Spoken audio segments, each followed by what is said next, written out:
Selamat pagi Bapak Ibu Saudara sekalian yang dikasihi oleh Tuhan kita Yesus Kristus. Salam sejahtera buat kita semua. Kiranya kasih dan anugerah Tuhan senantiasa dicurahkan.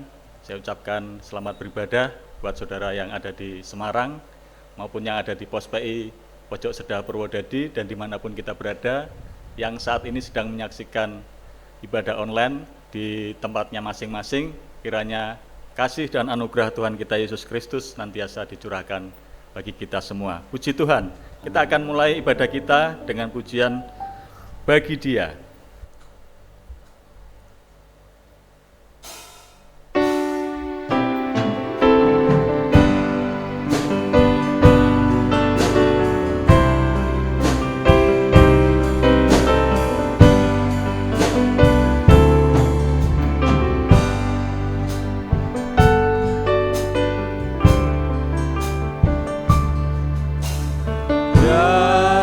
Yesus telah mati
bagiku. Haleluya.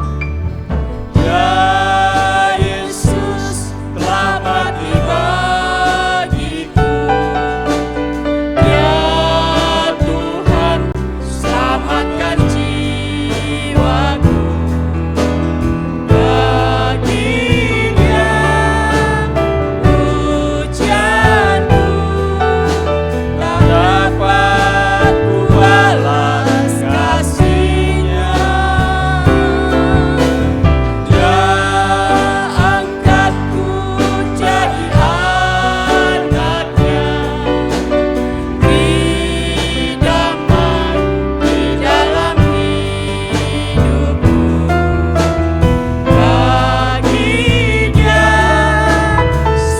Dia sebelahku, hanya Dia segalanya bagiku. Bagi Dia segala pujian, hormat serta syukur kekal selamanya. Bagi Dia segala pujian, hormat serta syukur selamanya. Bagi Dia, haleluya. Bagi Dia segala pujian, hormat serta syukur kekal selamanya. Bagi Dia segala pujian, hormat serta syukur selama-lamanya. Puji Tuhan, nanti saya minta dengan hormat Bapak Sarjono untuk naikkan doa pembukaan. Haleluya, haleluya. Inilah kepujian kami di hadapan-Mu Tuhan. Haleluya. Sungguh kami bersyukur Tuhan pada pagi hari ini Tuhan, di mana Engkau Tuhan sudah memberikan kemurahan bagi kami. Seberapa banyak kami yang ada dan mendapatkan kesempatan untuk beribadah kepada Engkau.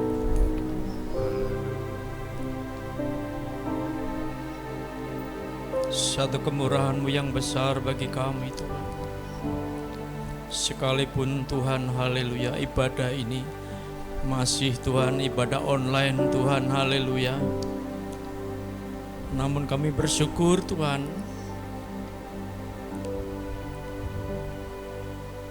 kemurahan-Mu ini Tuhan masih berlaku dalam kehidupan kami. Sebabnya Tuhan, pagi hari ini kami sungguh-sungguh mau memanfaatkan kesempatan ibadah kami kepada Engkau Tuhan. Biarlah Tuhan kami boleh menghargai kesempatan yang ada ini dengan rasa takut dan gentar, dengan rasa syukur di hadapan Tuhan. Haleluya, haleluya. Bila kiranya Tuhan mau pimpin kami dari awal, pertengahan hingga sampai akhir ibadah ini, Tuhan ambil alih seluruhnya Tuhan, acara dari awal sampai akhirnya Tuhan. Dan Tuhan beracara dalam kehidupan kami Tuhan, ibadah dari awal sampai akhirnya Tuhan. Terima kasih Bapa, setiap imam-imam yang melayani Tuhan urapi Tuhan, Tuhan pakai dengan heran.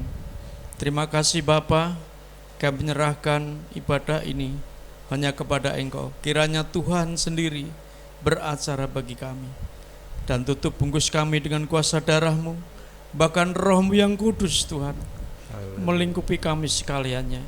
Terima kasih Bapa, kami menyerahkan ibadah kami pagi hari ini hanya di dalam nama Tuhan kami Yesus Kristus. Haleluya, amin.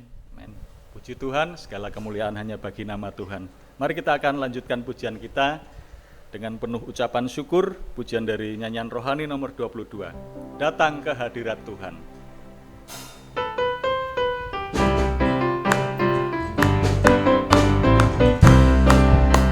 Haleluya.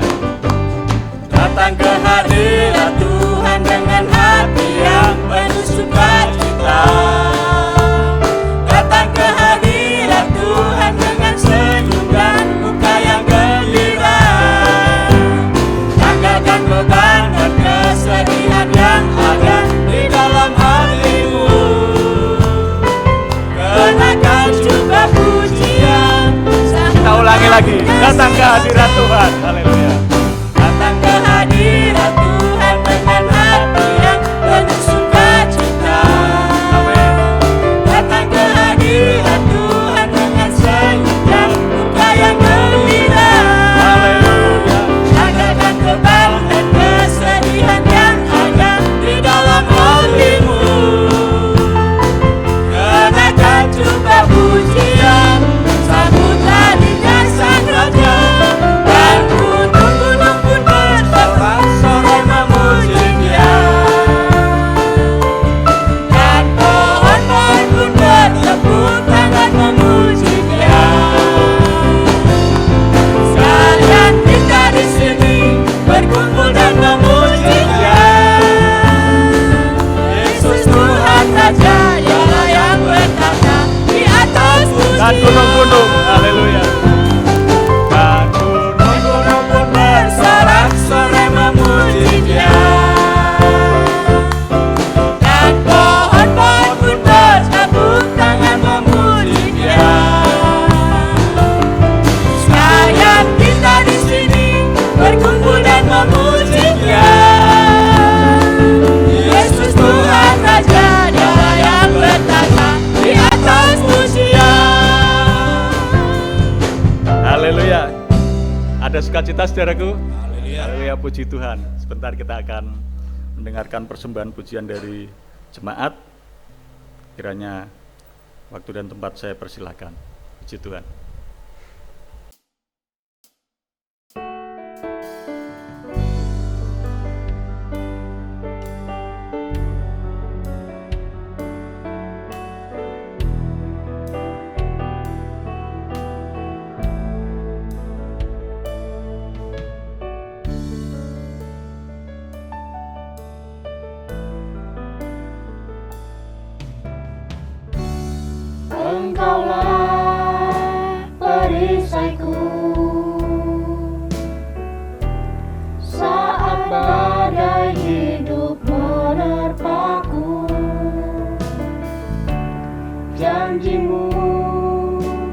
dalamku. Pulihkan jiwaku. Engkaulah perisaiku saat badai hidup menerpaku. Firman-Mu di dalamku, tenangkan jiwaku. Bukan berdiri di tengah badai dengan kekuatan yang Kau berikan. Sampai kapanpun ku kan bertahan, karena Yesus selalu menopang. Ku kan bertahan dalam tekanan dengan kekuatan yang Kau berikan. Sampai kapanpun tak tergoyahkan, karena Yesus selalu menopang hidupku.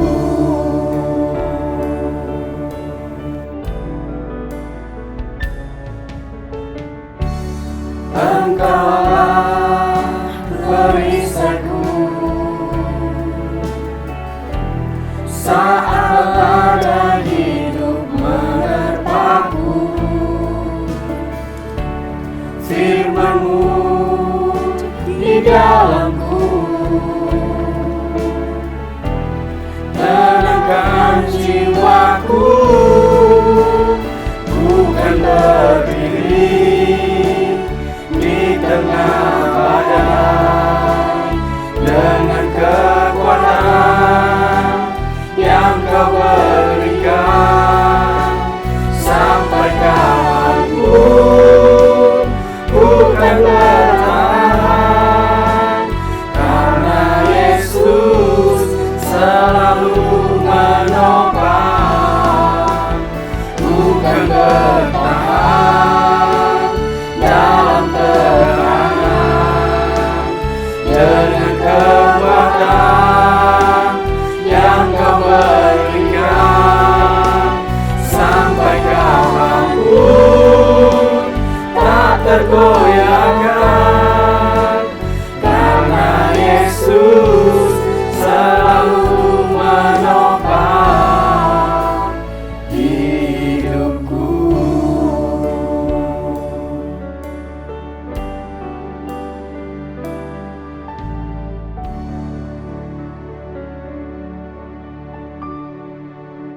Ya, puji Tuhan, kita akan melanjutkan pujian kita yang selanjutnya dari Psalm nomor 118, Yerusalem Baru.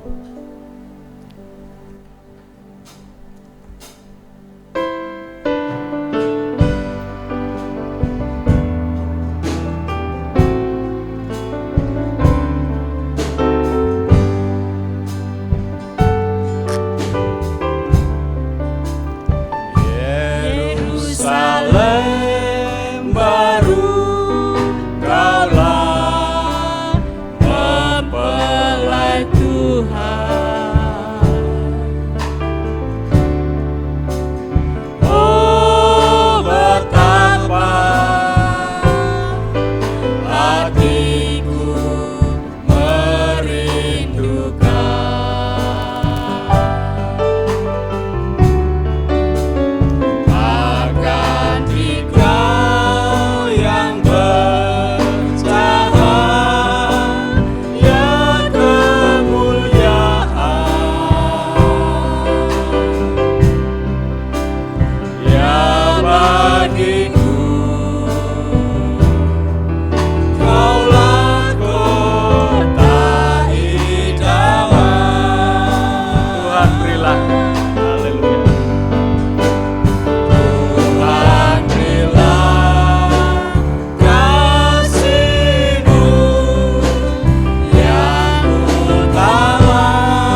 kedua, Yerusalem baru. Haleluya. Yerusalem baru, kaulah mempelai Tuhan. Oh, betapa hatiku merindukan Akan dikau, oh kota kesucian Allah. akan dikau, oh kota kesucian Allah. Di sanalah hentian rasa gelisah. Haleluya. Tuhan, berilah kasih-Mu yang utama,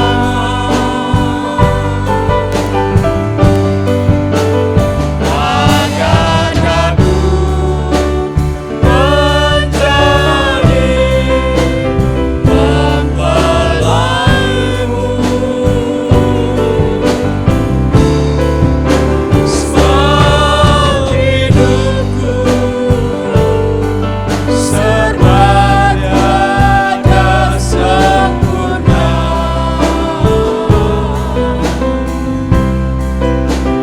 Aku merindu menjadi milik-Mu. Puji Tuhan, sebentar kita akan mempersiapkan hati kita untuk mendengar firman Tuhan. Biarlah kiranya bejana tanah liat ini diisi oleh harta yang mulia, yaitu firman yang sanggup mengubah kehidupan kita menjadi umat-umat ketebusan, umat kepunyaan Tuhan. Puji Tuhan, kita akan ulangi lagi pujian ini, kurnya saja dengan lembut. Nanti setelah itu waktu dan tempat saya serahkan kepada Bapak Gembala. Haleluya. Tuhan berilah. Haleluya.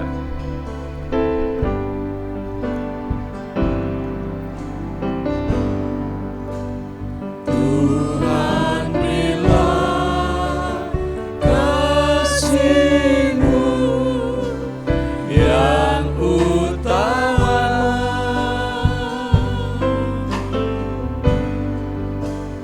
agar aku menjadi mempelai-Mu.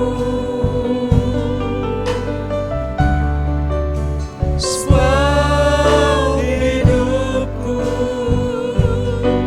serba tiada sempurna.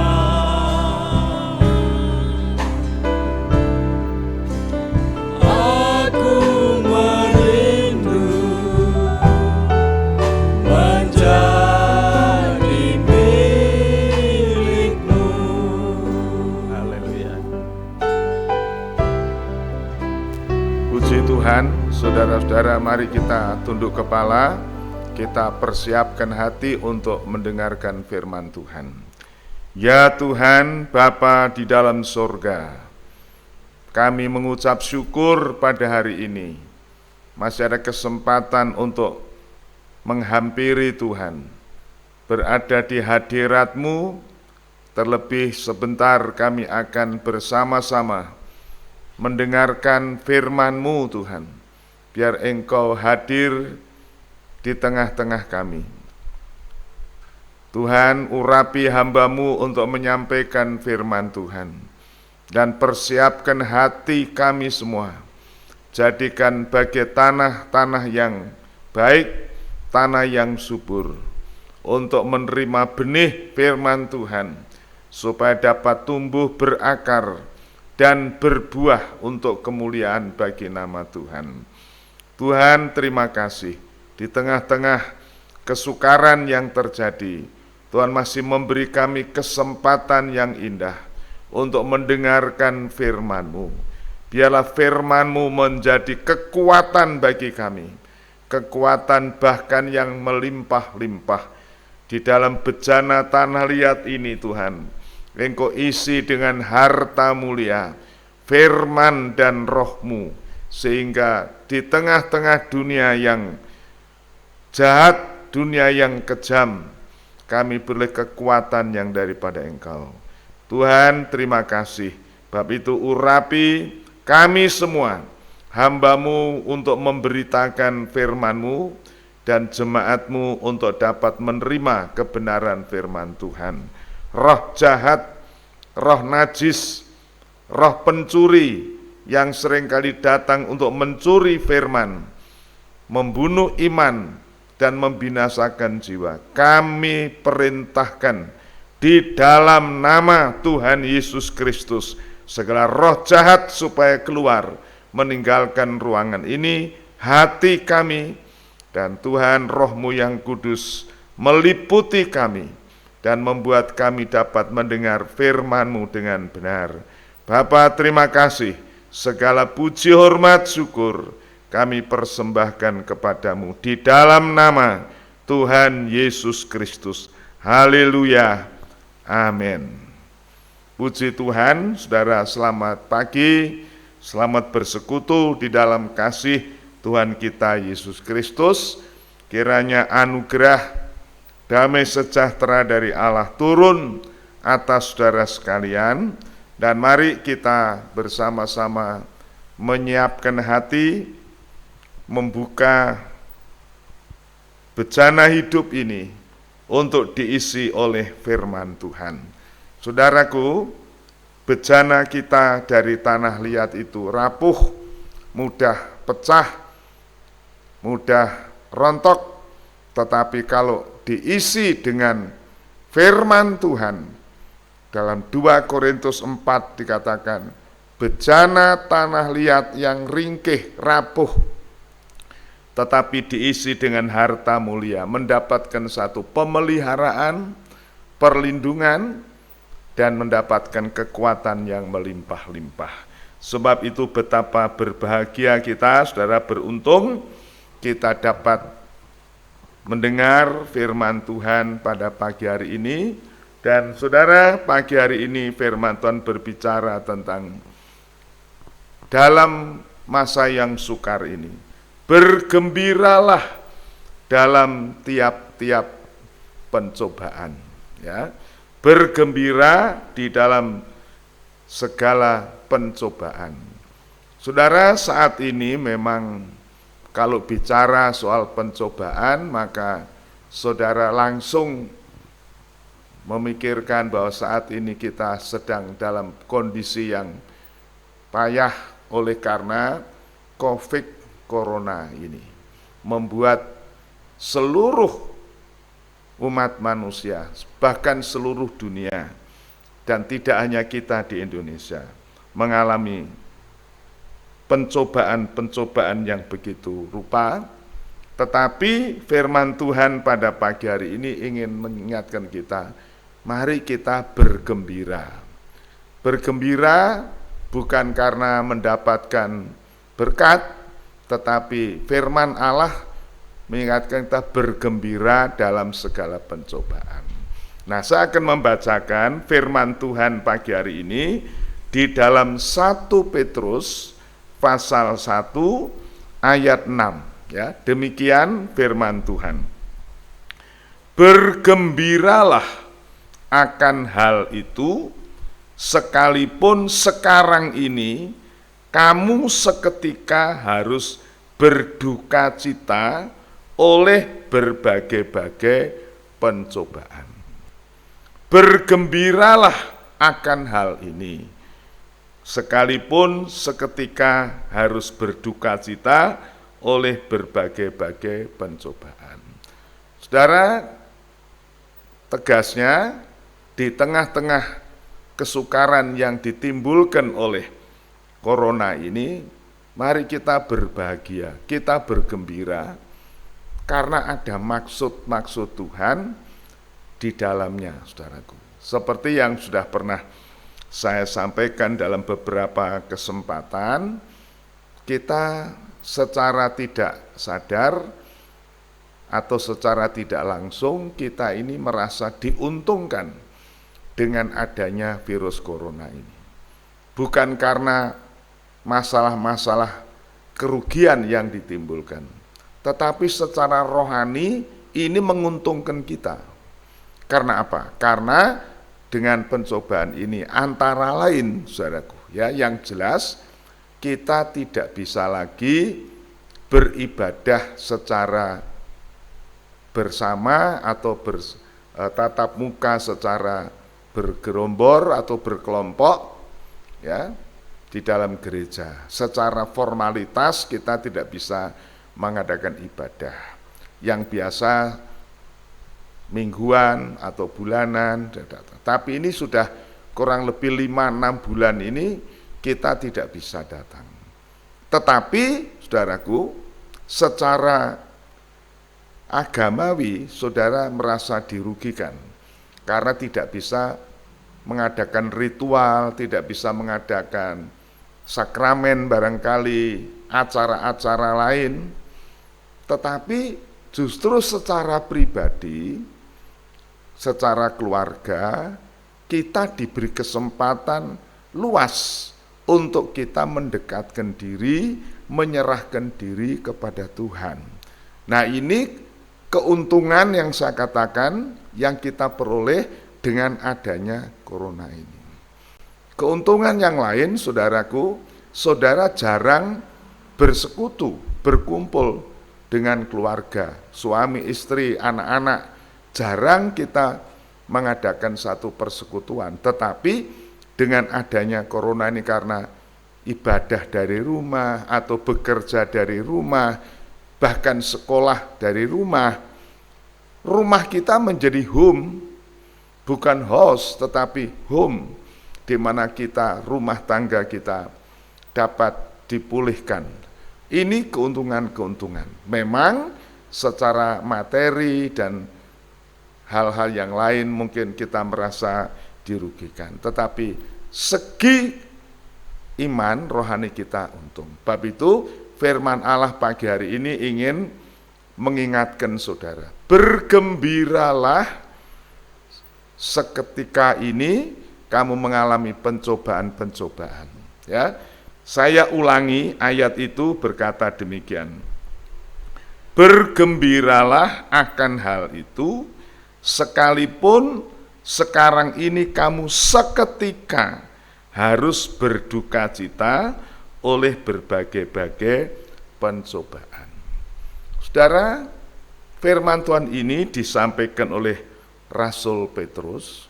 Kalau kita membaca dalam pasal 1 ini, di dalam salamnya, Rasul Petrus mengarah tujukan suratnya ini kepada orang-orang Kristen yang disebutkan sebagai perantau, sebagai pendatang di dunia ini, yang dipanggil menurut rencana Allah supaya kita taat kepada Kristus, menerima percikan darahnya. Minggu yang lalu saya menyampaikan firman Tuhan tentang lebih baik taat kepada Allah daripada kepada manusia. Ya, tentu kita ada aturan-aturan, protokol, kesehatan dan sebagainya perlu kita taati, tapi lebih kita taat kepada Kristus. Dalam hal ini kita mau taat untuk mengikuti kehendak Tuhan. Kita bergembira sekalipun seketika kita mengalami duka cita. Duka cita. Memang ini kalimat paradoks.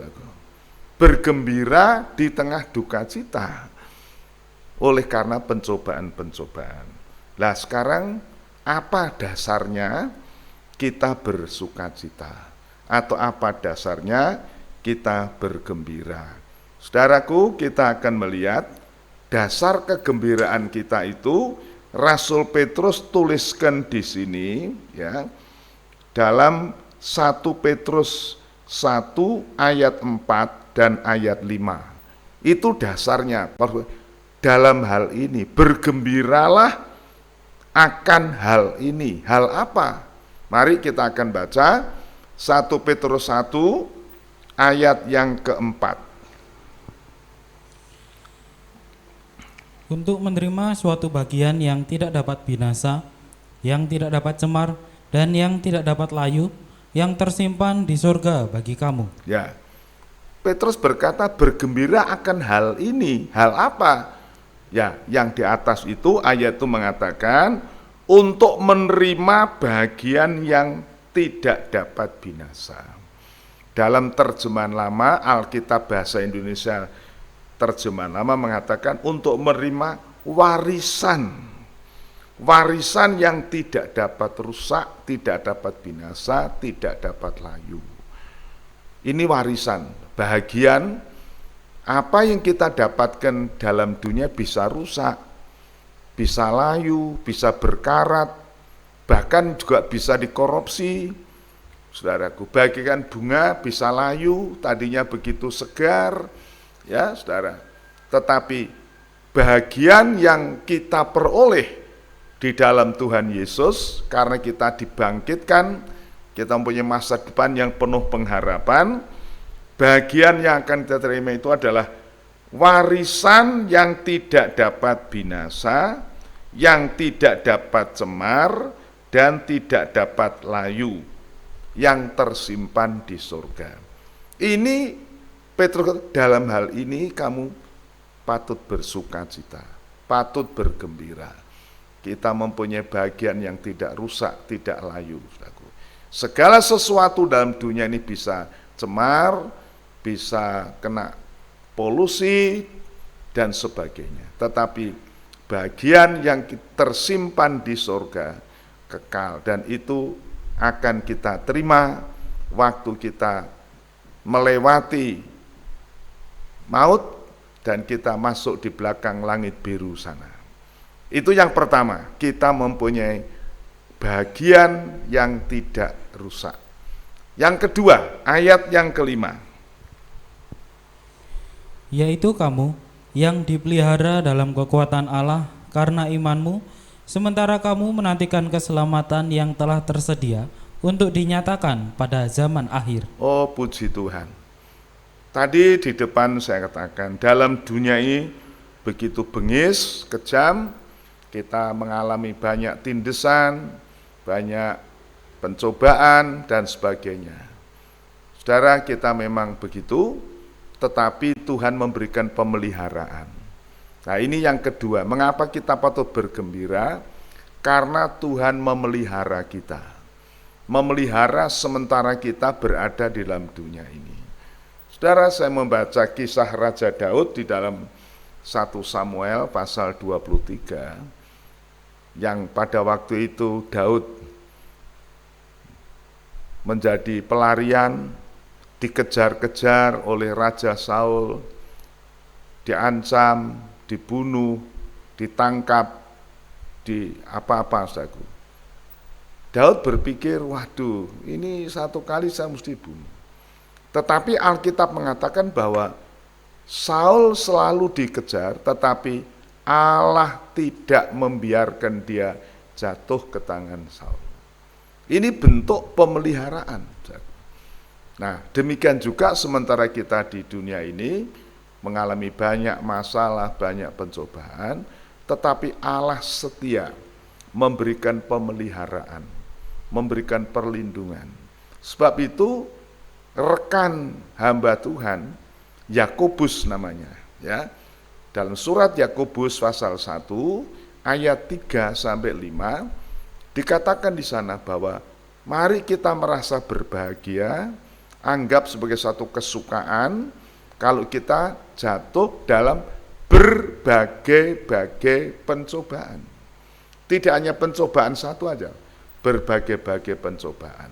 Anggaplah suatu kebahagiaan, karena Yakobus berkata pencobaan itu akan meningkatkan rohani kita sebagai ujian yang akan membuat kita ke tingkat yang lebih tinggi. Coba kita akan membaca Yakobus pasal 1 itu ayat 3 sampai ayat 5, ya. Yakobus pasal 1 ayat 3 sampai 5. Sebab kamu tahu bahwa ujian terhadap imanmu itu menghasilkan ketekunan. Dan biarkanlah ketekunan itu memperoleh buah yang matang, supaya kamu menjadi sempurna dan utuh dan tak kekurangan suatu apapun. Tetapi apabila di antara kamu ada yang kekurangan hikmat, hendaklah ia memintakannya kepada Allah, yang memberikan kepada semua orang dengan murah hati dan dengan tidak membangkit-bangkit. Ya, puji Tuhan. Yakobus dalam versi lain katakan sini, pencobaan itu akan membuat kita makin tekun dalam mengiring Tuhan. Dan ketekunan itu kalau sudah matang akan menghasilkan buah yang sempurna. Sehingga kita tidak merasa kekurangan apa-apa. Sempurna. Oh, puji Tuhan. Jadi kita melihat bahwa dengan pencobaan, dengan kesukaran-kesukaran itu dasarnya kita mempunyai pengharapan. Pengharapan tentang kekayaan yang tidak rusak, tidak layu, kita mendapat pemeliharaan dari Tuhan. Tetapi tujuan daripada pencobaan atau tujuan dari kesukaran ini adalah menguji iman kita supaya makin sempurna. Nah, dalam 1 Petrus 1 ini, saudaraku, ayat yang ke-7, Petrus juga menegaskan di situ apa maksud daripada pencobaan itu. Kita baca 1 Petrus 1 ayat yang ke-7. Maksud semuanya itu ialah semuanya itu pencobaan. Berbagai-bagai pencobaan, mungkin kekurangan, mungkin kepicikan, kesesakan, kelaparan, dan lain sebagainya, saudara. Kehilangan pekerjaan yang saudara alami sebagai anak Tuhan, ada maksud Tuhan, saudara. Ada maksud. Kalau Tuhan mengizinkan sesuatu, ada maksud. Tujuannya apa? Ayo kita ulangi kembali. Maksud semuanya itu ialah untuk membuktikan kemurnian imanmu. Ya, maksud semua itu membuktikan kemurnian iman. Iman yang murni. Kalau ada disebut iman yang apa? Ada iman yang tidak murni, ya tentunya ada.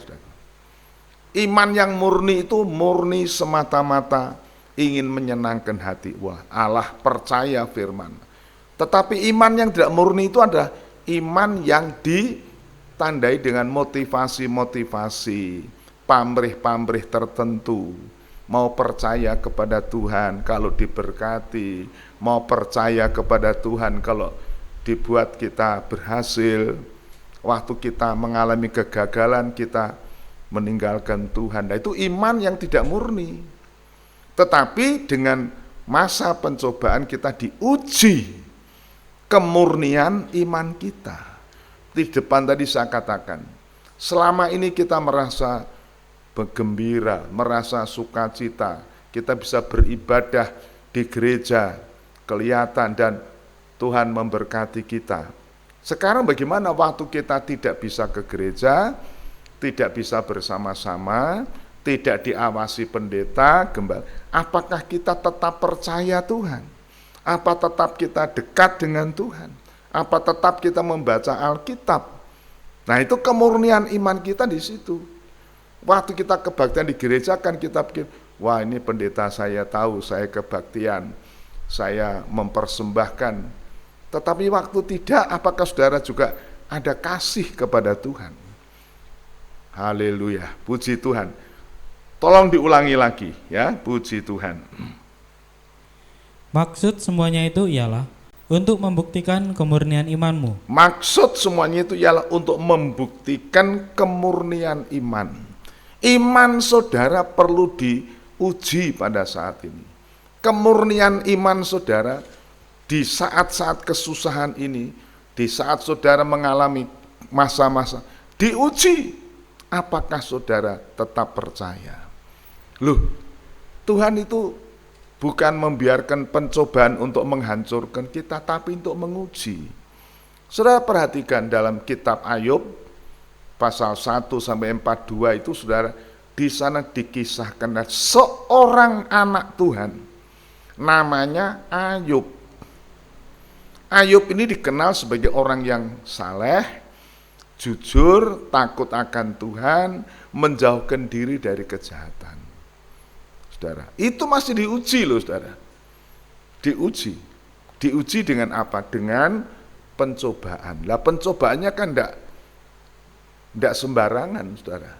Kita sekarang mungkin hanya kekurangan, kehilangan. Loh tapi saudara membaca Ayub itu, dalam 1 hari kekayaannya habis ludes. Apakah ternak, apakah benda, dan sebagainya. Tidak cukup, anaknya 10 orang itu mati dalam 1 hari. Bayangkan saudara-saudara, pencobaan itu.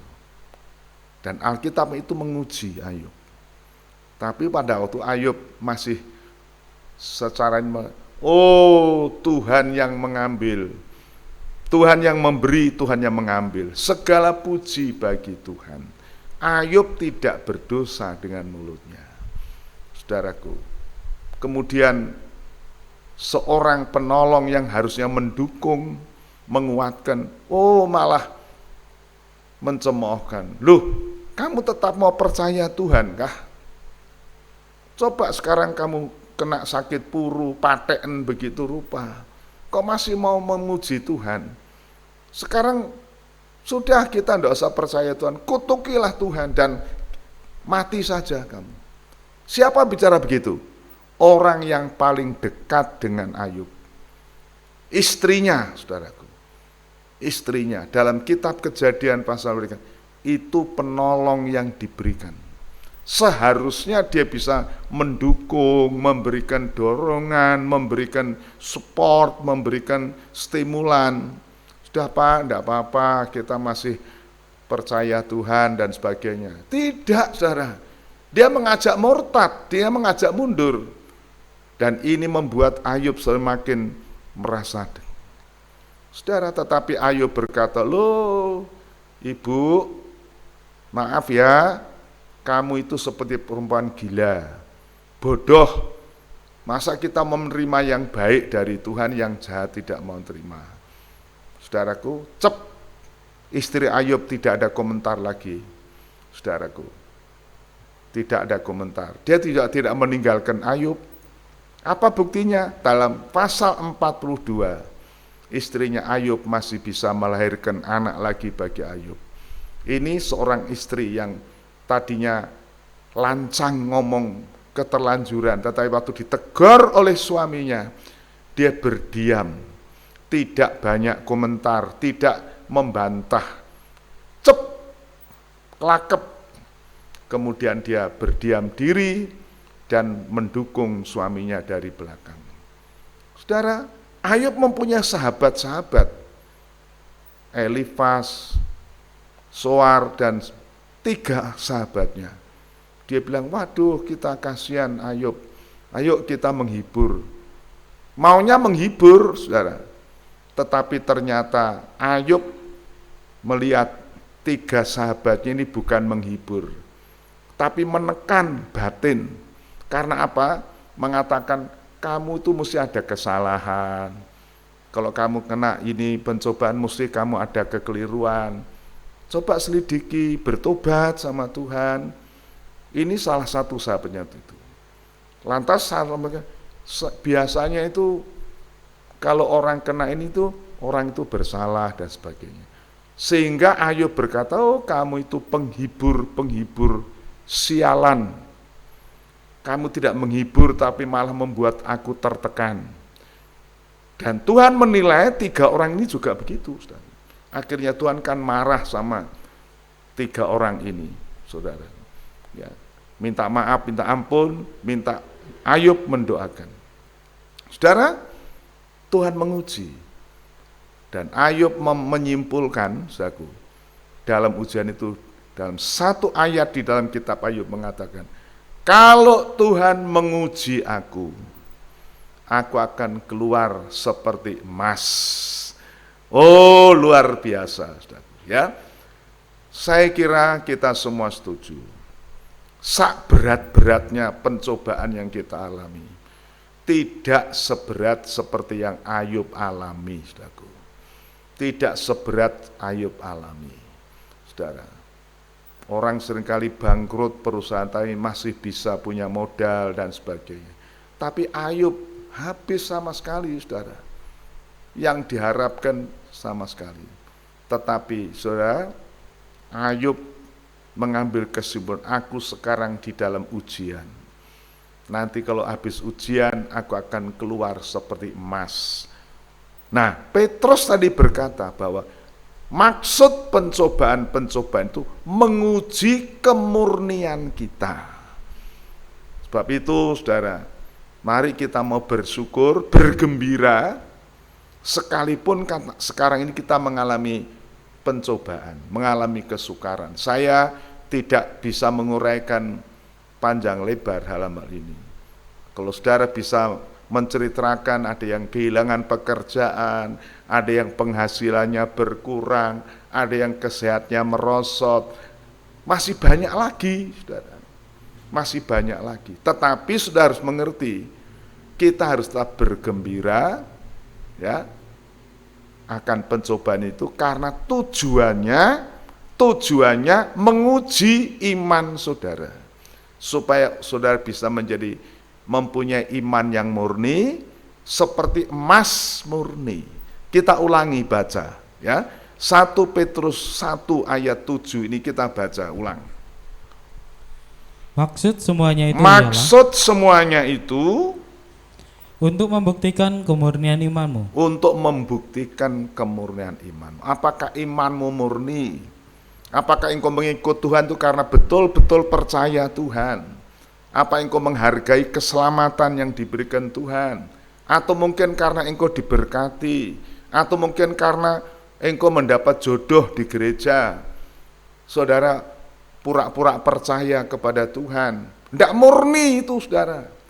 Ya, tidak murni. Tapi iman yang murni, meskipun dalam pencobaan tetap gembira. Seperti Yakobus berkata, bersukacita, berbahagia. Karena imanmu nanti akan meningkat menjadi iman yang tekun dan sempurna. Teruskan. Yang jauh lebih tinggi nilainya daripada emas yang fana. Oh, jauh lebih tinggi dari emas yang fana. Loh, emas yang fana itu sekarang diakui dunia, saudaraku, bahwa emas itu nilainya tinggi. Sehingga dijadikan tolok ukur nilai uang dan dinilai dengan emas. Teruskan. Ulangi. Yang jauh lebih tinggi nilainya daripada emas yang fana, yang diuji kemurniannya dengan api. Loh, emas fana, emas dunia ini diuji kemurniannya dengan api. Saudara kan lihat kemasan itu, tukang emas itu bagaimana menguji emas yang murni, campuran, itu dicor atau disorot dengan api. Api kayak laser itu. Ya, kalau dia meleleh, hancur, ya timah-timahnya, timbelnya keluar. Tetapi nanti akan menceronong emas yang murni. Dan itu dikatakan emas 24 karat. Tidak bisa hancur. Puji Tuhan. Teruskan. Sehingga kamu memperoleh puji-pujian dan kemuliaan dan kehormatan pada hari Yesus Kristus menyatakan dirinya. Nah, saudara.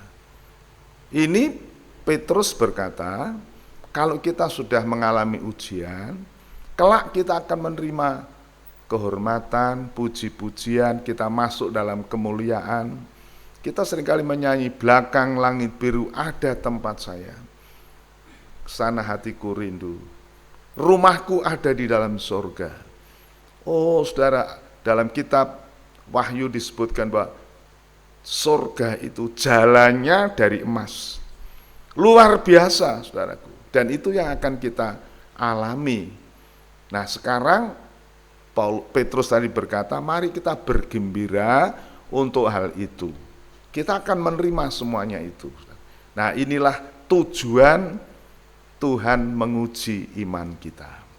Tujuannya supaya kita ditingkatkan rohani kita. Mari saudara, saya berulang kali mengingatkan saudara, mari dalam masa-masa pandemik COVID Corona ini, orang-orang Kristen, anak-anak Tuhan, manfaatkan, gunakan waktu untuk lebih dekat sama Tuhan. Jangan saudara anggap ini sebagai satu masa cuti, tidak kebaktian. Saudara gunakan untuk urusan yang lain, urusan pekerjaan, karena alasan wah ini tidak bekerja, tidak makan. Saudara melupakan ibadah, saudara mengabaikan membaca firman Tuhan, saudara nanti merasa rugi di belakang hari. Sebab itu saya pesan kepada seluruh jemaat, mari di dalam masa-masa ini kita gunakan ibadah kita bukan ibadah formalitas, ibadah kita bukan ibadah ritual, bukan ibadah berkelompok agamawi, seminggu sekali adakan ibadah. Tidak, saudaraku. Mari kita gunakan setiap hari kita bersekutu menyembah Tuhan. Luangkan setiap hari untuk saudara bisa bersekutu dengan Tuhan. Saya sebagai gembala merasa berkewajiban untuk mengingatkan saudara. Sebabnya maka tiap hari saya kirim, tiap hari saya sampaikan lewat WA, ya, untuk di-sharingkan, ndak ketang 1-2 ayat, ya. Dalam bulan ini kita membaca kitab surat Roma, kita membaca bagian demi bagian. Tujuan saya apa? Untuk membimbing saudara dekat dengan Tuhan. Lah kalau saudara tidak memanfaatkan, dalam kitab Hosea pasal 4 ayat 6 mengatakan, umatku binasa karena tidak mempunyai pengetahuan. Umatku binasa karena tidak mengenal Allah. Saudara, kalau saudara sampai terpental, binasa, saya sebagai hamba Tuhan, saya tidak merasa tidak bersalah. Seperti Paulus katakan kepada jemaat Efesus di dalam Kisah Rasul 20, saya bersih. Bukan bersih saya tidak berdosa, tidak. Kewajiban saya, tugas saya sebagai hamba Tuhan, sudah saya laksanakan. Saya berusaha memberi makan saudara, memberikan firman setiap hari loh saudara. Minggu seperti ini saya khotbah menyampaikan firman Tuhan, direkam.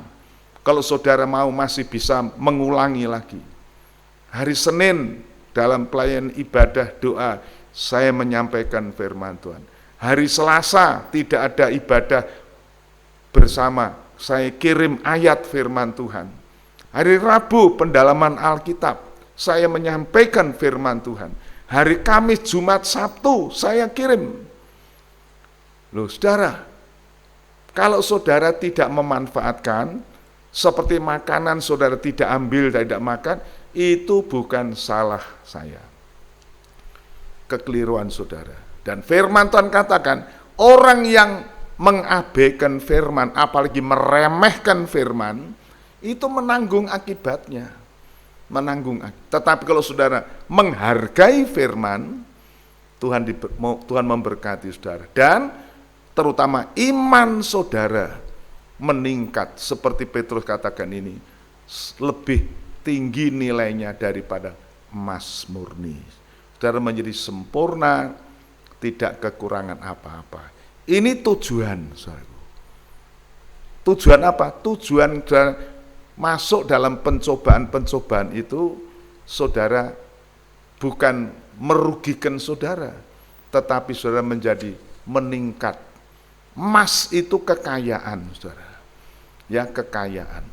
Nah, Tuhan Yesus sebagai kepala gereja, sebagai imam besar, dia pernah berkata kepada salah satu jemaat di Asia Kecil, usahakan membeli emas kepadaku, supaya engkau kaya. Loh, jemaat Laodikia itu sudah kaya, saudara. Kan dia bilang, aku sekarang kaya dan sudah memperkaya diri, aku tidak kekurangan apa-apa. Secara duniawi, gereja saya bagus, besar, alat musik lengkap, tata usaha gereja lancar, keuangan lancar, oh sudah kaya. Tetapi Tuhan bilang, kamu itu miskin, malang, buta, telanjang, dan melarat di mata Tuhan. Tetapi Tuhan bersayang, dia menegur jemaat Laodikia dalam Wahyu pasal 3 itu mengatakan, aku menasihatkan kamu supaya engkau membeli emas murni, supaya engkau kaya. Pakaian putih supaya kamu tidak telanjang. Minyak supaya matamu tidak buta, disalep dengan minyak. Oh saudara-saudara, Tuhan itu baik. Tuhan mencela 7 jemaat di Asia Kecil. Masing-masing ada kekurangannya. Tetapi Tuhan tutup dengan nasihat, aku menasihatkan kamu. Nah, antara lain yaitu jemaat Laodikia ini, saudara.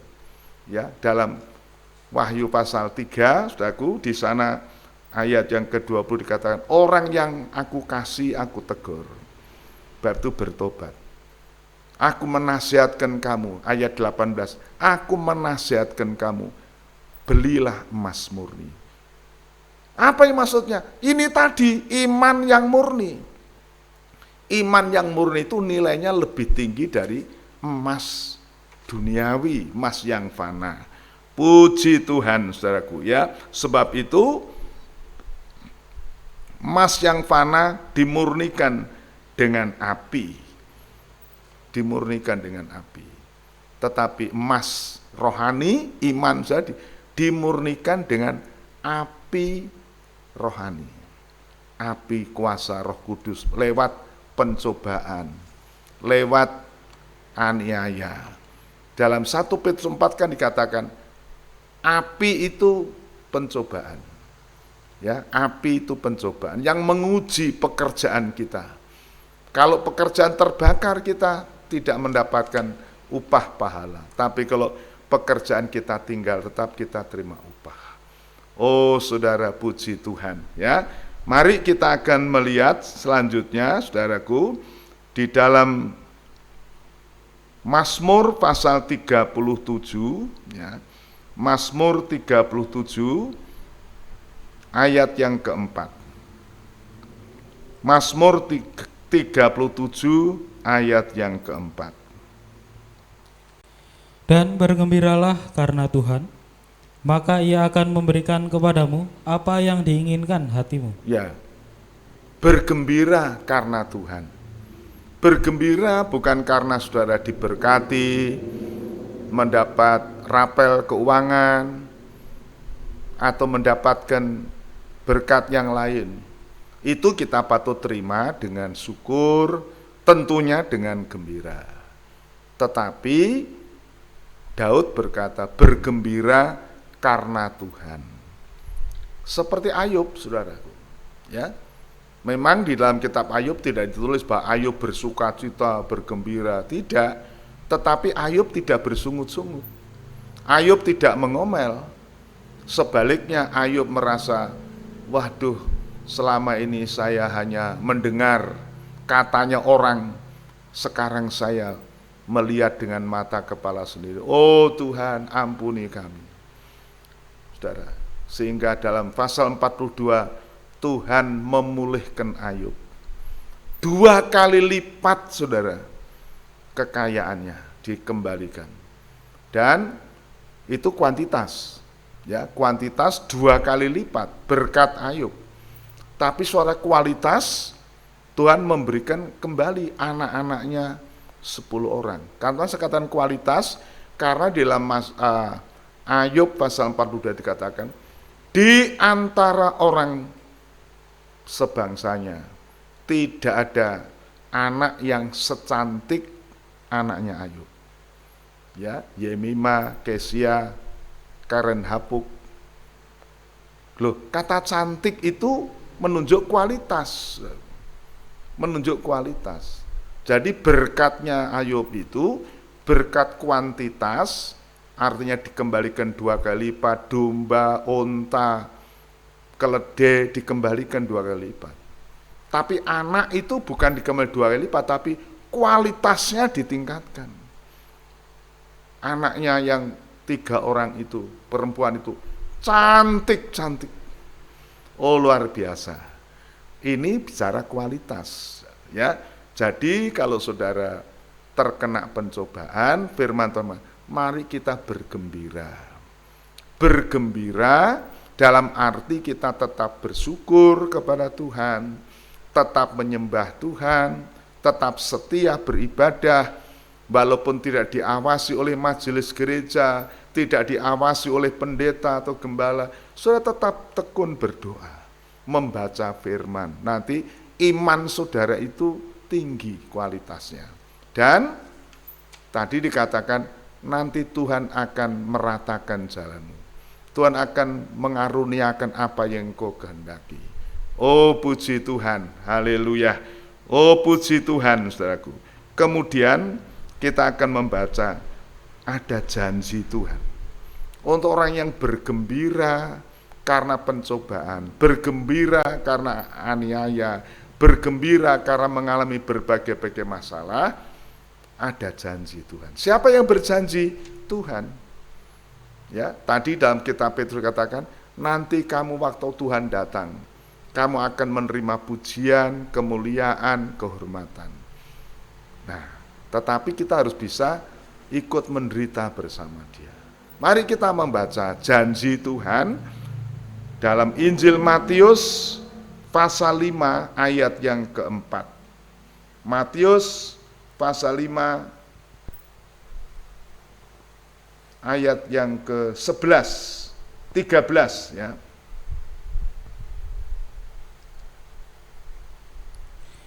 Kamu adalah garam dunia.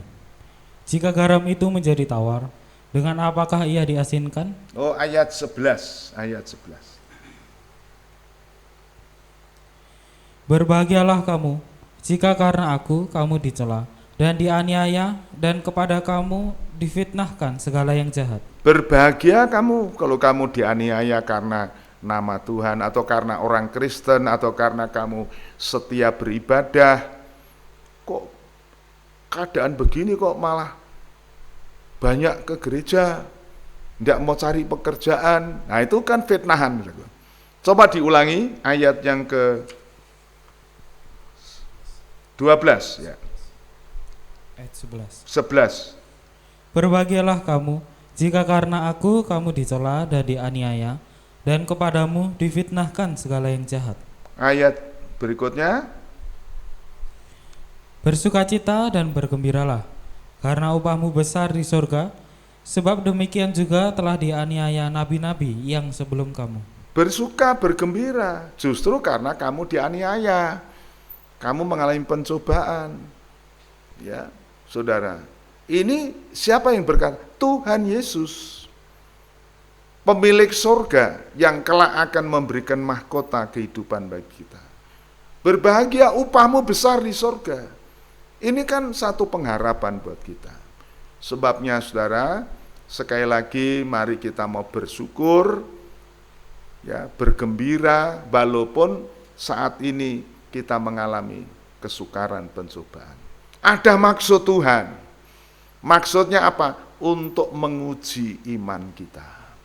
Supaya iman kita, masihkah mau setia mencari Tuhan? Masihkah mau setia berdoa? Masihkah mau setia memuji Tuhan waktu kondisi seperti ini? Atau ada saudara yang sengaja memanfaatkan, wah ini kebetulan tidak ada ibadah. Ayo kita, kalau saudara cari pekerjaan masih lumayan, tetapi mungkin bersenang-senang atau sengaja mengabaikan tidak ibadah. Saudara, sekali saya ingatkan, ini kesempatan yang Tuhan beri untuk meningkatkan iman saudara. Jangan saudara anggap ini liburan, jangan saudara anggap ini cuti dari ibadah. sehingga saudara tidak merasa terbiasa. Ya, puji Tuhan. Kemudian kita akan membaca lagi di dalam Injil 1 Petrus pasal yang ke-1 ini ayat yang ke-7. 1 Petrus 1 ayat yang ke-7. Maksud semuanya itu ialah untuk membuktikan kemurnian imanmu, yang jauh lebih tinggi nilainya daripada emas yang fana, yang diuji kemurniannya dengan api, sehingga kamu memperoleh puji-pujian. Kamu akan memperoleh puji-pujian, terus Dan kemuliaan dan kehormatan pada hari Yesus Kristus menyatakan dirinya. Loh, kemuliaan, pujian, itu dicari oleh orang sekarang di dunia ini. Lewat kedudukan, lewat kekayaan, supaya dia mendapat kehormatan, kemuliaan. Tapi itu nanti akan lalu, saudara. Tetapi nanti waktu Tuhan datang, kita akan menerima itu. Dalam 1 Petrus 1 ayat yang ke-4 tadi dikatakan, itu tidak rusak, tidak layu, tidak cemar, tidak kena polusi, terpelihara oleh kuasa Allah. Dan itu akan kita terima. Oh, puji Tuhan. Saudara, demikian firman Tuhan pada hari ini. Tetapi saya akan mengakhiri dengan satu ilustrasi. Ilustrasi artinya contoh, teladan di dalam Alkitab. Saudara sudah sering mendengar ini. Jadi kalau nanti saya membacakan, oh sudah tahu, oh ini. Nah, kita akan membaca dalam kitab Daniel pasal 3, kitab Daniel pasal 3 ayat 23 sampai 26. Daniel pasal 3 ayat 23 sampai 26. Tetapi ketiga orang itu, yakni Sadra, Mesa, dan Abednego, jatuh ke dalam perapian yang menyala-nyala itu dengan terikat. Kemudian terkejutlah Raja Nebukadnezar, lalu bangun dengan segera. Berkatalah ia kepada para menterinya, bukankah tiga orang yang telah kita campakkan dengan terikat ke dalam api itu? Jawab mereka kepada Raja, benar ya Raja. Katanya, tetapi ada 4 orang kulihat berjalan-jalan dengan bebas di tengah api itu. Mereka tidak terluka, dan yang keempat itu rupanya seperti anak dewa. Kita loncat ayat 28. Berkatalah Nebukadnezar, terpujilah Allahnya Sadra, Mesa, dan Abednego.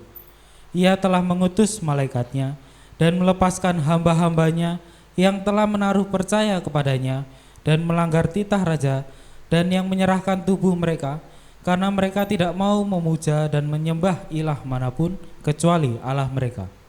Saudara, ini kisah tentang Sadrah, Mesak, Abednego.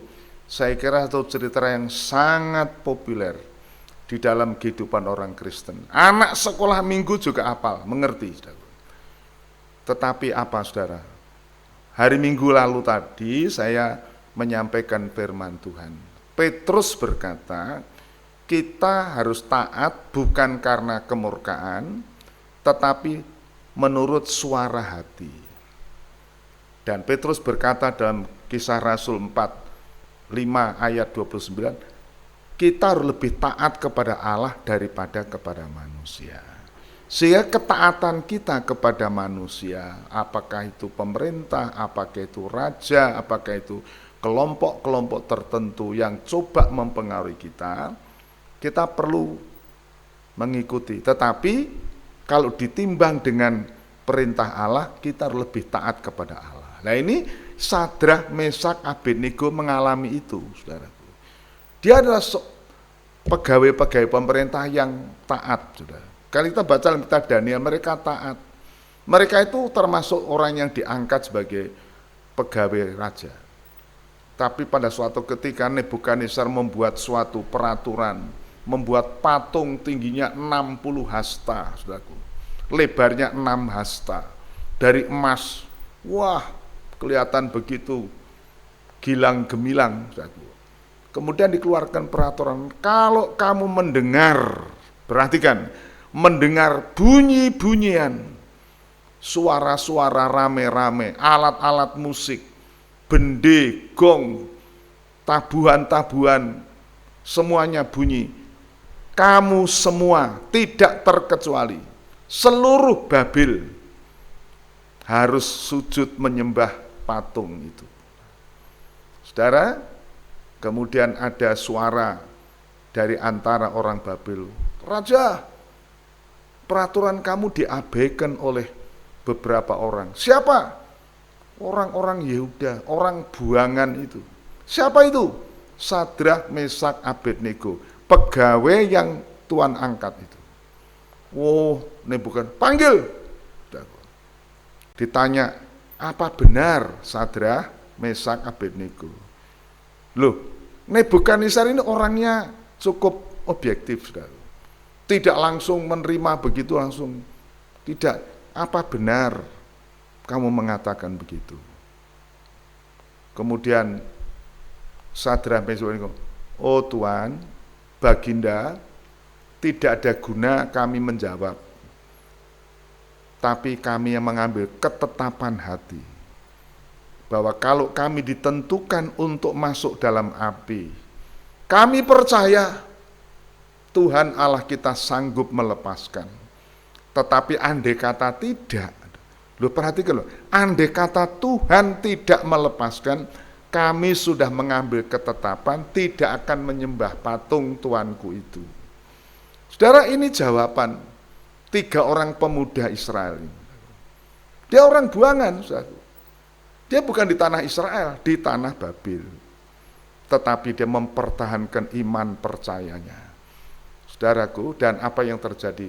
Nebukadnezar perintahkan 7 kali dipanaskan dapur api itu. Dan Alkitab mengatakan bahwa 3 orang ini dicemplungkan, dimasukkan dalam api itu. Begitu hebat panasnya, sehingga orang yang melemparkan itu pun mati terbakar. Saudara. Tidak kena api itu, tapi kena hawanya saja. Nah bayangkan, kena uapnya saja kita mati lah, dia cemplung dalam air. Tetapi luar biasa, saudaraku.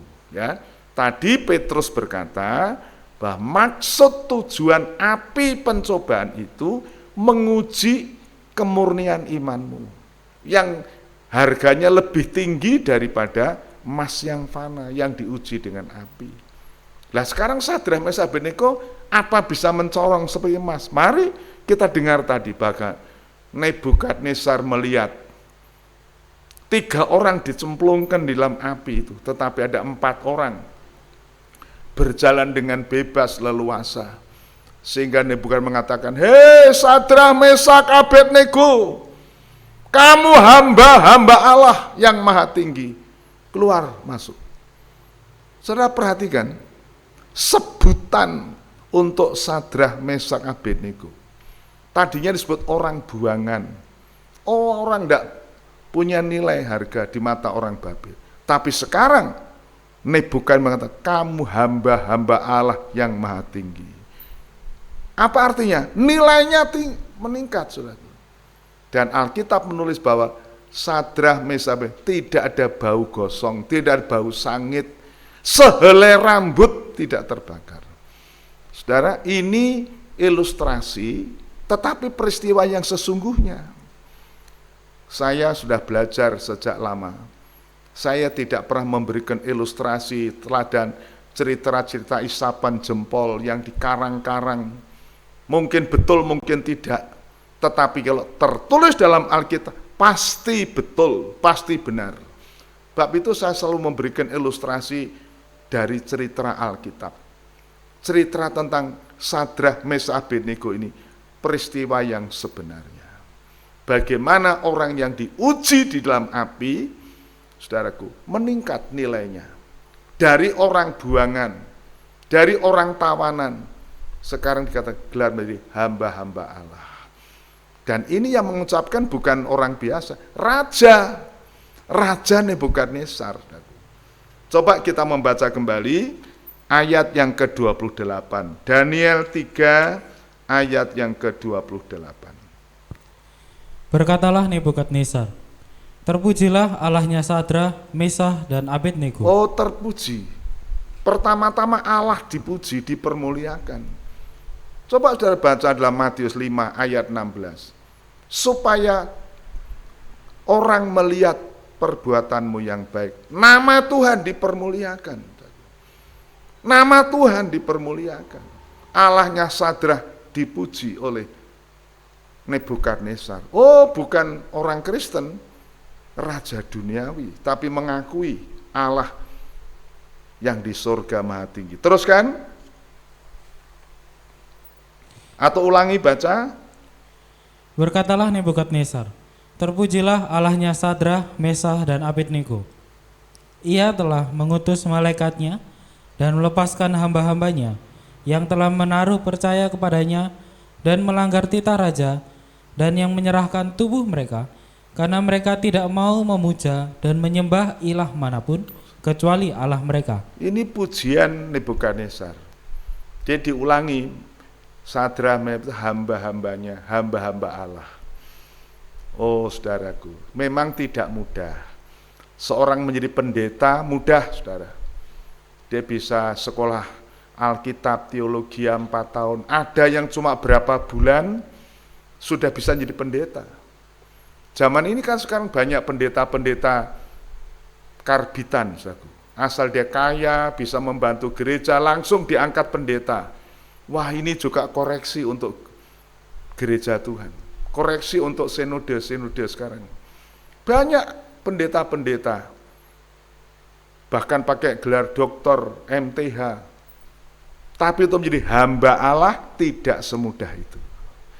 Untuk mendapat gelar engkau hamba-hamba Allah melalui ujian.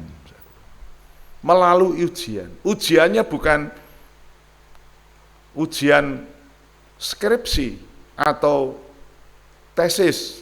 Ujiannya langsung secara alamiah. Api pencobaan. Api pencobaan. Saudaraku, kalau kita tahan dengan api, kita tanpa mendapat gelar dari STT, tanpa gelar apa, orang tahu, oh ini hamba Allah. Hamba Allah, saudara. Oh puji Tuhan. Saudara, ceritanya Elia di dalam Raja-Raja 17, saudaraku. Waktu Elia memberi makan perempuan Sarfat itu, tepung segenggam, tidak kurang tidak habis, tidak ada pengakuan apa-apa dari perempuan ini. Hanya, oh terima kasih kami sudah dicukupi. Tetapi waktu anaknya mati, didoakan Elia hidup. Kemudian perempuan, wah sekarang aku tahu, kamu itu hamba Allah, abdi Allah, dan perkataanmu benar. Saudara, ini ujian. Bagaimana orang bisa mengatakan engkau orang Kristen? Bagaimana orang bisa mengatakan engkau hamba Tuhan? Karena diuji. Diuji lewat ujian itu. Orang mengatakan hamba Allah. Kalau saudara mau jadi pendeta gampang, sudah tunjukkan surat gelar saudara, oh ya ini pendeta. Tetapi hamba Tuhan, itu perlu ujian. Oh puji Tuhan, ya, nama Tuhan yang dipermuliakan.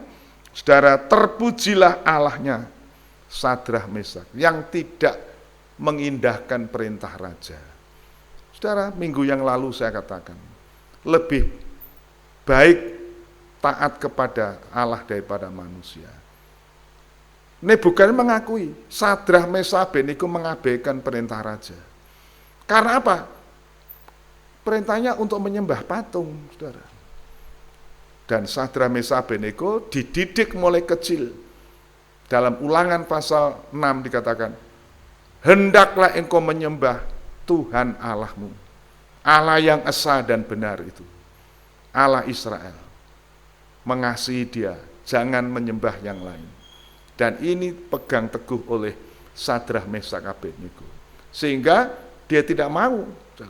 Sebetulnya kalau saya melihat itu, Nebukadnezar tidak melarang dia menyembah Allah Yahweh. Tapi asal satu kali saja menyembah patung. Itu permintaan Nebukadnezar. Tetapi Sadrak tidak sudi, tidak mau mengecewakan hati Tuhan, sekali saja menyembah patung. Karena itu melanggar firman Tuhan. Bagaimana saudara, di tengah-tengah masa yang sukar ini, nanti satu kali Alkitab menubuatkan yang namanya antikris akan memaksa saudara untuk menyembah patung antikris lewat pikiran dan perbuatan saudara. Bukan dai tangan secara lahiriah, saudara. Kalau dai tangan itu sudah bisa, tapi kalau pikiran saudara sudah diracuni oleh material, saudara terpengaruh. Kalau saudara terbiasa menggunakan tangan untuk bekerja mencari harta benda dunia, tangan saudara sudah dikasih tanda. Walaupun tidak dikasih chip, tidak, saudara. Tetapi kalau pikiran saudara, dai saudara sudah dikontaminasi dengan materialisme, tangan saudara akan mengerjakan pekerjaan. Itu sebetulnya saudara sudah terkontaminasi dengan angka 666. Dan nanti ada waktunya, saudara. Tetapi Sadrak, Mesak, tidak mau sekali saja menyembah patung. Tuhan Yesus di dalam Matius 4 ayat 11. Iblis berkata, ini kekayaan dunia, kemuliaan dunia, kerajaan, ku berikan kepadamu kalau kau menyembah aku sekali saja. Tuhan berkata, tidak.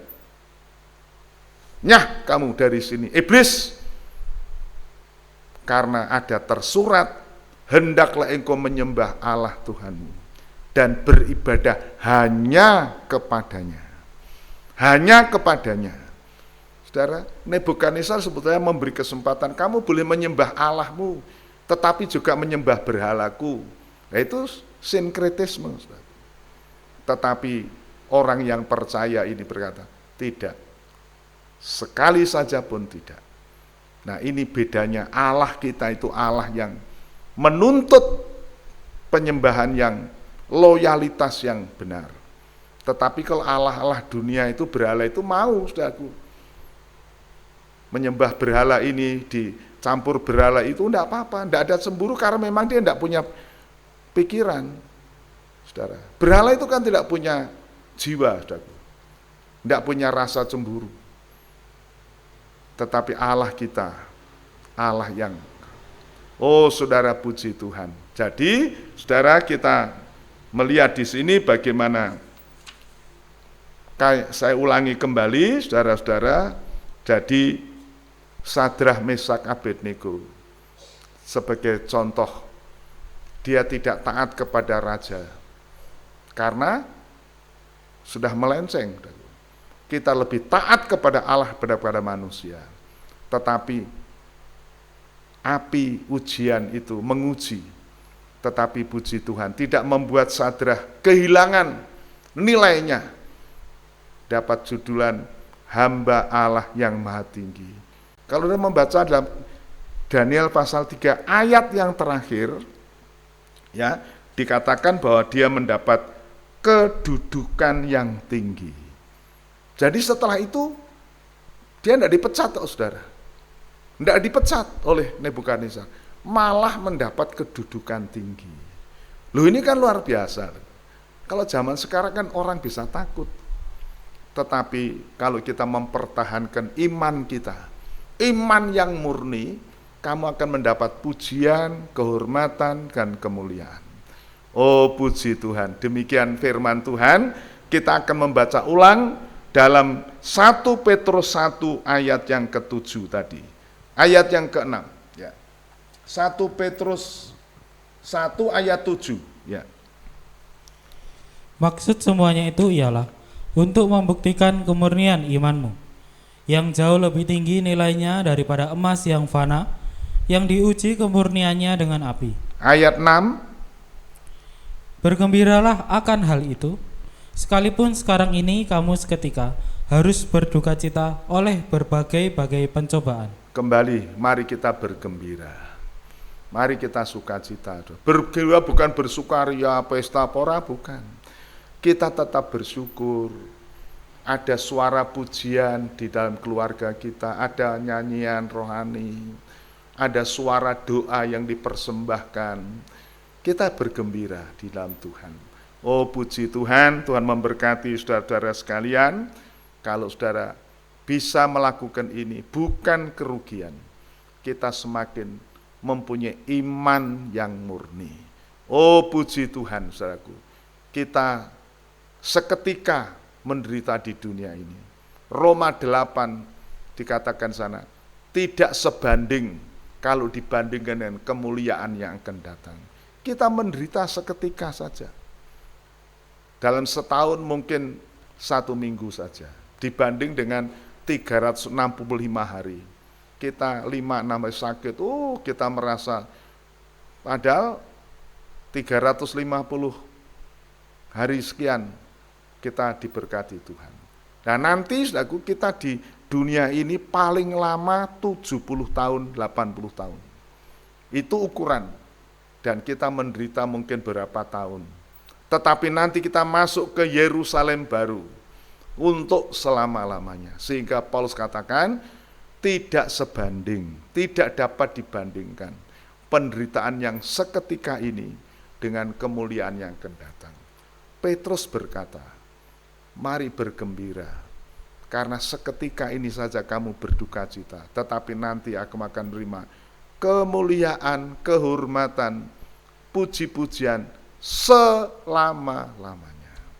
Oh puji Tuhan.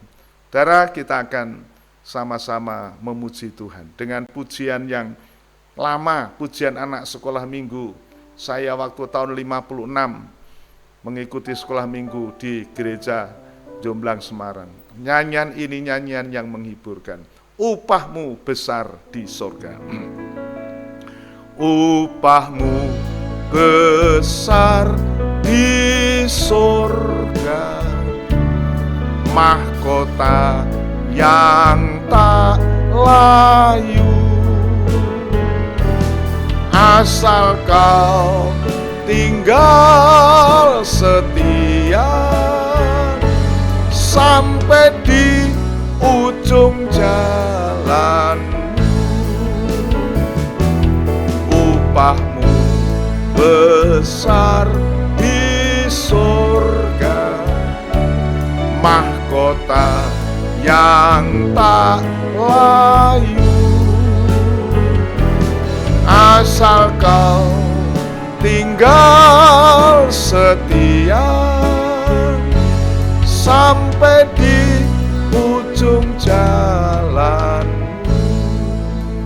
Saudara-saudara, berapa lama kita menderita? Ini COVID-19 ini sudah sekitar 4-5 bulan. Wah saudara, banyak orang sudah sambat ngaruoro. Tetapi setahun selama 2019 kita mengalami kebahagiaan sukacita. Kalau kita bandingkan lagi saudaraku, mungkin COVID ini sampai akhir tahun ini, tetapi firman Tuhan, nanti untuk selama-lamanya kita akan menikmati perhentian. Kita mengalami kehormatan, pujian, kemuliaan. Sebab itu mari kita bertekun, bergembira, saudaraku, dalam arti kita setia kepada Tuhan. Tetap setia, walaupun kita kekurangan, kemiskinan. Paulus berkata dalam Roma 8, kekurangan, ketelanjangan, kelaparan, pedang tidak bisa menceraikan kita dari kasih Kristus. Mari kita berdiri semua, kita nyanyikan sama-sama pujian ini. Ada upah besar kita di sorga. Upahmu besar di sorga, mahkota yang tak layu, asal kau tinggal setia sampai di ujung jalanmu.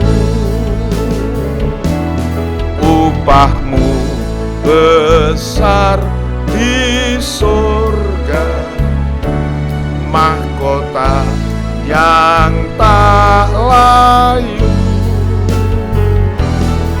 asal kau tinggal setia sampai di ujung jalan. Mari kita berdoa. Tuhan Bapa di dalam sorga, terima kasih Tuhan, kami sudah mendengar menerima firman-Mu, firman yang heran dan berkuasa, firman-Mu yang ajaib, firman-Mu yang menghibur, menguatkan, tetapi juga firman-Mu yang mengoreksi ibadah kami saat ini. Tuhan, kami mohon ampun Tuhan, apabila di tengah-tengah masa sukar ini, seringkali iman kami pudar, seringkali kami mengeluh, bahkan menggerutu, mengomel di hadapan Engkau. Ampuni kami, ampuni jemaat-Mu. Tetapi firman-Mu mengajar kami, firman mengingatkan kami, supaya kami bergembira sementara kami mengalami duka cita karena berbagai-bagai pencobaan. Karena Tuhan mempunyai tujuan untuk menguji iman kami, untuk memurnikan iman kami, supaya nilainya mempunyai nilai lebih tinggi dari emas yang fana. Seperti hamba-Mu Sadrah, Mesak, Abednego, dari orang buangan, orang rakyat jelata, Tuhan setelah masuk ke dalam api, dia menjadi hamba-hamba Allah, mempunyai kedudukan tinggi di Babel. Tuhan, kami mengucap syukur untuk firman Tuhan yang heran pada pagi hari ini. Tuhan, sekali lagi kami mohon ampun apabila di tengah-tengah masa yang sukar, seringkali kami mutung tidak mengikut Engkau, seringkali kami putus asa, tetapi kami sungguh bersyukur untuk firman-Mu pada hari ini. Tuhan, teguhkan, kuatkan jemaat-Mu yang lemah, jemaat-Mu yang frustrasi, jemaat-Mu yang tawar hati, kuatkan mereka kembali. Tuhan, buat kami dapat tekun setia, tegar, berdiri tetap di dalam iman. Tuhan, terima kasih, firman-Mu memberikan kami suatu jaminan, bahagian yang tidak rusak, tidak layu, tidak cemar, yang tersimpan di surga. Tuhan, terima kasih pemeliharaan-Mu Tuhan sementara kami ada di dunia ini. Engkau berjanji tidak membiarkan, tidak meninggalkan. Engkau menyertai kami sampai akhir zaman. Tuhan, terima kasih, biar firman-Mu ini mendapat tempat yang wajar di dalam hati kami semua. Tuhan, memberkati seluruh jemaat-Mu. Tuhan, terima kasih. Di dalam berkat nama Tuhan Yesus, kami mohon doa kami. Haleluya. Amin. Saudara, silakan duduk kembali. Saudara-saudara, saya mengingatkan saudara, kita mau tekun mengikuti ibadah yang sampai hari ini masih secara online. Saudara, mungkin dalam waktu dekat kami akan mengumumkan pemberitahuan bahwa kita akan beribadah kembali di gereja bersama-sama, saudaraku. Tetapi dengan mengingat tetap memelihara disiplin protokol kesehatan, di antaranya kalau ada di antara saudara yang kurang sehat karena usia yang lanjut kurang sehat, dihimbau saudara tidak usah ikut kebaktian, tetap tinggal di rumah. Nanti kebaktian akan kami sampaikan secara live streaming, tetap pakai dengan kamera, dan saudara di rumah yang tidak bisa ikut datang di gereja, tetap dapat mengikuti, asal saudara membuka link pada jam 9 pagi. Dan kalau saudara mau mengulangi, juga bisa pada malam hari. Kami akan usahakan supaya live streaming ini dapat diulang, direkam. Jadi saudara-saudara yang merasa tidak sehat, atau mungkin faktor usia yang tidak, saudara tidak usah merasa apa-apa, tinggal di rumah, tidak usah ikut kebaktian. Kemudian tetap saudara memakai masker, ya, kemudian menjaga jarak, kami sudah atur di gereja itu, bangku begitu rupa jaraknya renggang, dan tiap bangku hanya diisi 2 orang saja, ujung sama ujung, sehingga jaraknya cukup lebar. Karena ini protokol kesehatan. Kemudian saudara, sebelum masuk gereja, kami sediakan wastafel untuk cuci tangan pakai sabun. Kalau tidak juga ada, kami sediakan sanitizer, saudara bisa mencuci tangan, dan saudara dicek suhu badan saudara. Kalau di atas 37, menurut protokol kesehatan saudara, sebaiknya saudara istirahat di tempat. Kami akan sediakan tempat istirahat ya di atas balkon. Atau saudara pulang, itu nasihatnya. Ini antara lain protokol kesehatan, dan saudara kita menjaga jarak, menghindari kerumunan-kerumunan, ya saudaraku. Tetapi mari kita, firman Allah katakan kita mentaati pemerintah, bukan karena risiko-risiko, tetapi karena suara hati. Ya, suara hati kita, saudara, membuat kita lebih sejahtera mengikuti ibadah ini. Nanti akan kami umumkan, saudaraku, mungkin dari pengurus jemaat akan mengumumkan dengan persyaratan semacam itu. Jadi saudara berdoa supaya ibadah ini dapat terlaksana dengan segala baik. Dan selama ini saya ucapkan terima kasih kepada saudara-saudari yang telah mendukung pelayanan ibadah secara online ini dengan cara saudara mengikuti dengan setia. Mengikuti di rumah masing-masing. Saya mendapat feedback daripada saudara-saudara kita, rekaman saudara mengikuti ibadah dengan tekun, ada dapat kami pantau. Terima kasih untuk semua, dan kami harapkan saudara tetap tekun, setia. Dan kalau nanti sudah dimulai dengan ibadah di gereja, silahkan datang ya ke gereja dengan kerinduan, dengan sukacita, memuji Tuhan dengan sukacita. Tuhan memberkati saudara sekalian, dan itu informasi kami. Kemudian mari kita tetap berdoa untuk bangsa, negara kita, pemerintah kita. Kita bersyukur usaha-usaha pemerintah. Minggu lalu saya mendengar Ibu Retno, Menteri Luar Negeri, dengan Bapak Tariq Thohir ke Cina untuk negosiasi tentang pembelian vaksin untuk mengatasi hal ini. Itu juga usaha pemerintah untuk kita doakan. Juga kita doakan untuk farmasi dalam negeri, Bio Farma yang juga akan mengusahakan vaksin untuk kesejahteraan kita. Kita doakan supaya semua berhasil. Kita doakan usaha pemerintah untuk menyejahterakan kita, khususnya saudara untuk pendidikan, untuk anak-anak kita. Kita doakan supaya Menteri Pendidikan diberikan hikmat, diberikan kebijaksanaan untuk mengatur bagaimana anak-anak kita dapat belajar dengan baik, tidak dirugikan, masa depan mereka tidak hilang. Puji Tuhan. Saudara, nanti kalau ada sesuatu yang perlu kami umumkan, kami akan informasikan lewat WA ataupun lewat media sosial yang lain, dan kami akan siarkan kepada saudara. Mari saudara, kita akan tamatkan ibadah kita dengan doa. Kita mau nyanyikan satu pujian, Tinggal Sertaku, Kawan yang Kudus. Tinggal sertaku, kawan yang kudus, telah hampir malam, jangan jalan terus, tak pertolongan hanya padamu.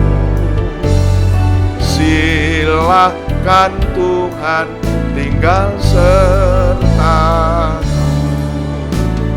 tinggal sertaku, kawan yang kudus, telah hampir malam, jangan jalan terus, tak pertolongan hanya padamu. Silahkan Tuhan tinggal serta. Ya Tuhan, Bapa di dalam sorga, segala pujian, hormat, kemuliaan kami atur persembahkan kepada Engkau. Engkaulah imam besar agung, kepala gereja, yang layak dan yang berhak menerima. Kami hamba-hambamu, alat semata-mata. Kami bersyukur untuk Tuhan pakai kami, dipergunakan di dalam pelayanan. Tetapi Tuhan, sembunyikan kami di belakang salib-Mu, di bawah naung sayap kemurahan-Mu. Biarlah nama Tuhan yang dipermuliakan. Dan Tuhan, sebelum kami mengakhiri ibadah ini, kami tetap naikkan doa syafaat kami untuk bangsa dan negara kami, pemerintah kami, yang pada saat ini Tuhan masih menghadapi pencobaan yang berat. COVID-19 masih belum reda. Kami bersyukur untuk usaha-usaha pemerintah coba untuk mengatasinya dengan berbagai daya upaya.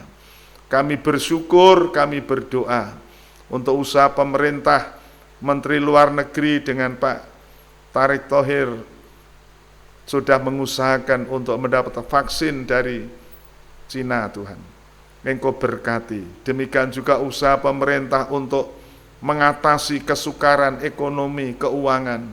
Tuhan berkati. Berdoa untuk sistem pendidikan yang saat ini mengalami pencobaan yang berat. Untuk anak-anak kami, masa depan mereka jangan sampai buram, Tuhan. Kami juga berdoa untuk keamanan, baik keamanan secara politis, kriminalitas, maupun secara sosial. Tuhan, Engkau lindungi kami. Tuhan, ada pihak-pihak yang coba untuk memancing di air keruh, membuat kesepakatan-kesepakatan yang gelap untuk menjatuhkan pemerintah. Kami berdoa Tuhan, gagalkan oleh kuat kuasa-Mu, biar Roh-Mu yang kudus menguasai negeri ini. Berkati pemerintah pusat, pemerintah daerah, pemerintah lokal, kabupaten, kota, bahkan sampai di kecamatan, kelurahan, sampai di RW RT. Tuhan memberkati. Tuhan, terima kasih. Terima kasih Tuhan. Segala puji, hormat, syukur bagi nama Tuhan. Sekarang kami berdoa, mohon Tuhan berkati seluruh jemaat-Mu Tuhan. Yang lemah Tuhan berikan kekuatan. Yang tawar hati Tuhan hiburkan mereka. Yang sakit Tuhan sembuhkan. Dan sekarang kami mohon berkat-Mu dicurahkan atas seluruh jemaat-Mu, baik yang hadir dalam ruangan ini ataupun yang di rumah masing-masing. Kiranya berkat anugerah, damai sejahtera, kasih sayang Tuhan Yesus turun atas saudara sekalian, mulai hari ini sampai Maranatha. Tuhan datang di awan yang permai, di dalam nama Tuhan Yesus Kristus. Haleluya, amin. Selamat siang, saudara. Tuhan memberkati.